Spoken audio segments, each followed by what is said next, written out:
You, the Tea Crane community, are asking questions. Welcome to the Tea Crane YouTube channel. Happy to see you beautiful tea minds here again. Today, I will be answering a question that we received on our YouTube channel in relation to water. We received this question here and it asks whether you should boil your water completely or if you can let it come up to a certain temperature, and if you can just use an electric kettle that controls the temperature of your water to do so, and if that would affect the flavor of the tea or not. It's a bit of a loaded question, and it takes a bit of a long answer to reply to it. So I haven't replied to it on the comment itself yet, but I would want to do that in this video.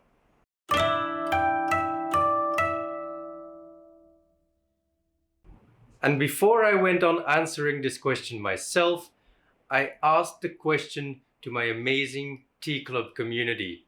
The Tea Crane Tea Club is a group of tea lovers from all over the world, people in Europe, people in Asia, people in the US, and I send a quarterly package of delicious Japanese teas to everyone, and then we interact about them. And really, the community is a really lively community. We interact in a private WhatsApp group, and everyone has their own expertise, their own preferences, and there's a lot of exchange about brewing methods, favorite teas, teaware, etc. It's an amazing group. And before I wanted to answer the question myself, I thought I'll ask these people, because everyone in this group too has their own struggles with water. And so I wanted to know their approach before I would give my answer. I would really like to invite you to this community as well, because I believe that this community is for you, someone who really appreciates good quality Japanese tea and who would love to receive a package of specially selected Japanese teas by me at your house every 3 months, and then be able to interact with this community and be able to learn more about Japanese tea, share ideas, and get inspired from everyone's approaches. So if you're not signed up for the Tea Crane Tea Club just yet, check the link in the description, and we'll go on to the answer of this question right now. So first of all, I think that not all water is the same. There are many different kinds of water, and they all require their own approach. And for one water, it would be beneficial to boil it until the end, where for another water, you might just want to heat it up to the temperature that you want to use it for and leave it at that. Waters that you would want to heat up to the temperature, would want to boil completely, are waters that are probably unsafe. You will need to boil it in order to disinfect the water, or you might want to use that boiling activity to get rid of some odors and scents. So first of all, you need to consider what kind of water you are using. For brewing Japanese tea, it's commonly considered that soft water is the best type of water to use for brewing tea. That is because most of the water that you can find in Japan is soft water, and as the old saying goes, you best brew the tea with the water from the area where it was grown. So for example, brewing a tea from Mandokoro, the beautiful Mandokoro village, you would want to use the water from that village, because what that does is, producing tea is to take a juicy fresh leaf, extracting the water and creating it into a dried, rolled leaf that can be preserved. And brewing it is to add water to it again, and then to release its flavor, but also return its shape. And if you give back the water that you have extracted out of it, nothing will be added or subtracted from the flavor as such. So you will get the tea in its most genuine form. You can get the flavor of the tea in its most pure form. And that is why generally soft water is considered to be better. In Japan, fortunately, you have a lot of soft water sources, so it's fairly easy to get a delicious water source to make a delicious tea. But if you're outside of Japan, you will likely be in an area where hard water is more common. And so you will have to look for ways to soften your water in order to brew delicious tea. And there are many ways that you can soften your water. You can let the water sit overnight with charcoal in it. You can let it sit in an open tank and let the scents and odors evaporate. You can boil it and then let it steam out so that also scents and hardness is reduced. So there are many different ways that you can reduce the hardness of your water. And one way that commonly helps with reducing the hardness of your water is to boil it. So in this case, boiling your water is beneficial. And if you're using tap water, oftentimes you will find chlorine or bleach in the water, in the tap water, and you will want to get rid of it because it will affect the flavor of your tea. And one way to get rid of the chlorine or the bleach scents is to let the water sit without a lid overnight and let this scents evaporate. Another way that is commonly applied to reduce the chlorine and bleach smells is to let the water boil for several minutes. And so in this case, boiling it for 3 to 5 minutes will reduce the chlorine and bleach scents and also at the same time reduce the hardness of your water. And while nowadays it's less common to come across water that contains bacteria, you might, in certain instances, if you found water somewhere that might have been contaminated in some way, disinfect it by boiling it and to make it safe. So these are just some examples that could benefit from bringing your water up to a boil and then afterwards letting it cool down. Now, fortunately, Japan has a wealth of delicious water sources. There are wells throughout Kyoto City. The Mandokoro village, for example, just has water come out of the mountain that is drinkable. There's just so much delicious water that is very suitable for tea in Japan, and we're really blessed with these delicious water sources. And in this case, you could just get the water, heat it up to the temperature that you wanted, not boil it because you might destroy the structure or change its structure in a way, but just bring up the water to a boil, use it for brewing tea. This is possible with water from Japan.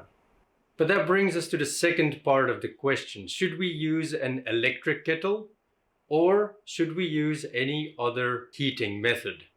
Well, while an electric kettle is easy, it will boil the water for you, it will measure the temperature for you, there's really nothing to remark there. It does not add anything to your water, it does not subtract anything from your water, it just simply does the job.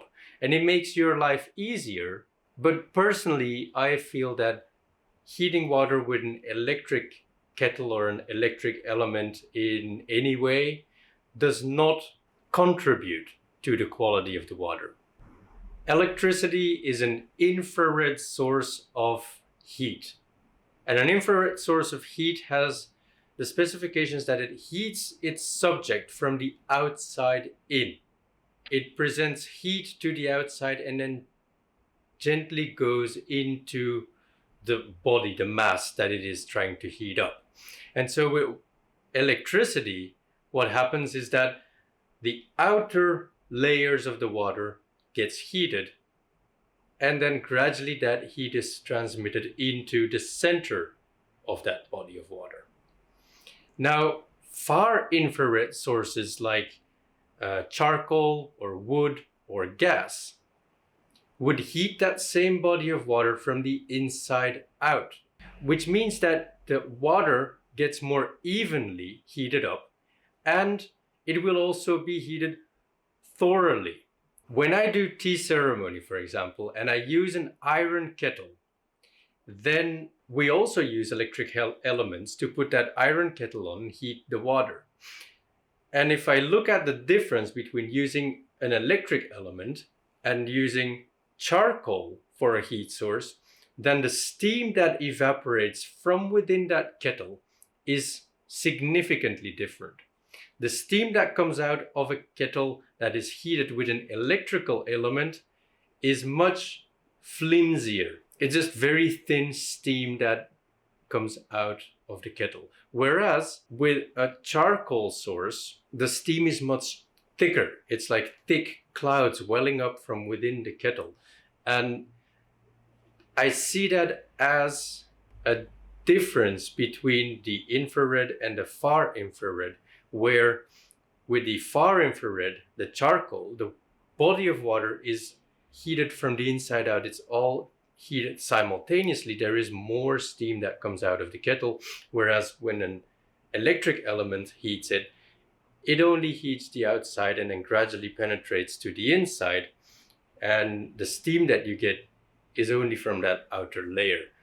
So there is a difference in the way the water is heated when you use a different heat source. And then there's also the question of which vessel you use to boil your water.